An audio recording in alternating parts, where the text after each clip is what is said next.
Welcome into PFF HQ. Austin Gayle here with senior analyst Mike Renner, talking a little bit of Green Bay Packers defense, specifically that pass defense. And I want to start in the secondary. A lot of young stars there. Darnell Savage, they drafted this year. I know a guy you like. Jaire Alexander entering year two.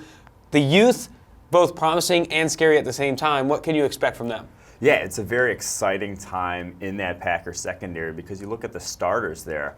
It's Darnell Savage, Jaire Alexander, Kevin King, Josh Jackson, all guys who in their first 3 years in the NFL, and then you transition that with the guy they added, Adrian Amos, in free agency, a solid veteran. It's an interesting core and could go a number of different ways, and I think what we've seen from guys like Jaire Alexander and Josh Jackson in their rookie seasons is very encouraging. Jaire Alexander had that one game against the Rams where he tracked Brandon Cooks, one of the most impressive games I saw from a cornerback all year, 5 pass breakups in that game.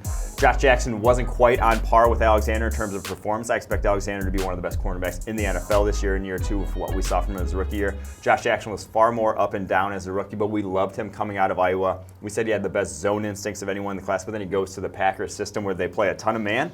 So it was a little bit of a rocky transition, but still 11 pass breakups as a rookie is a very big number. That's a rare to see a rookie get double-digit pass breakups. So we saw the nice high level, had some low-level stuff on tape, but I think if he cleans that up, you could be looking at a nice cornerback tandem there, and they can play matchups with the guys, which is really interesting, with Alexander being the speed, shiftier guy guarding that wide receiver. Jackson and King can take any sort of bigger wide receiver, so there's a lot of different ways the secondary could go. Those second-year guys are really intriguing. With Jaire Alexander, I think he has, sky's the limit for what he can do in year two. And Josh Jackson, there's talk about maybe moving him into the slot or safety, but he's versatile, he'll improve, and it's exciting to see where he goes. But I wanted you to talk to me more about Darnell Savage. I know this is a guy you loved coming out. He played very well in the slot. He played very well at strong safety. He can play free. Where do you see him fitting into this defense? Yeah, we loved him guarding the middle of the field because he can cover so much ground in terms of, you saw the 4.36 40 that he ran at the combine, and he gets up to full speed so quickly, has such good instincts over the middle of the field. And the nice thing about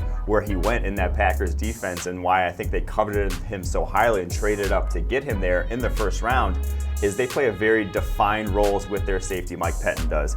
One's a free safety, one's a strong safety. That's why they signed Amos to be the strong. Savage will be the free, and they play as much single high as any defense in the NFL. So he will be roaming deep middle of the field, being able to make plays in a role I think is best suited for him at the NFL level. He has that Earl Thomas type of range. I'm not calling him Earl Thomas, but I'm saying he has that type of range. I think we could see some high-level plays from him. It might be rocky. It's always tough, transitioning from college to the NFL at the safety position, especially considering he didn't play a ton of single high at Maryland. But I love his ability, like I said, to cover ground. I think he'll definitely be an upgrade. If you look at what they had at the safety position last year, there's no chance he could be a downgrade.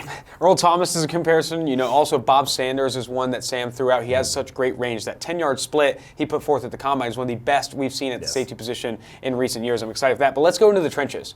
Pass rush added a lot of new faces. Za'Darius Smith and Preston Smith. Those two edge defenders have to have a positive impact in 2019. Yeah, their edge group, one of the worst in the NFL last year. They just could not attack opposing quarterbacks, had to blitz a lot to get pressure, and that just puts a lot of stress on that secondary. And so I think it's a symbiotic relationship of pass rush and coverage.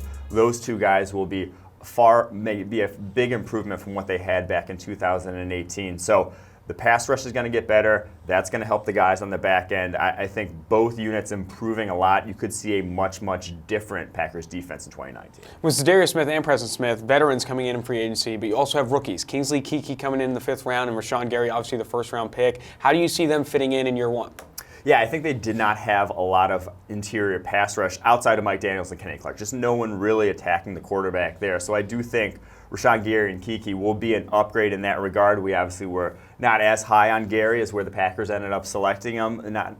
I don't feel great about his chances of all of a sudden being a great pass rusher in year one. He's more of a guy that was a projection down the line. He might put it all together. But I do think that what we saw from Kingsley Keke at the Senior Bowl, highest pass rushing win rate of anyone in attendance, was very impressive. I think he might actually be more impactful than Rashawn Gary as a pass rusher in year one. Exciting to see. I'm glad you spoke to that symbiotic relationship as well. Pass rush and coverage go hand in hand. Obviously, we see coverage more valuable, but it'd be interesting with those new faces as the Green Bay Packers get better in both regards. For more content like this, go ahead and subscribe to Pro Football Focus's YouTube channel, or better yet, go to the site at profootballfocus.com.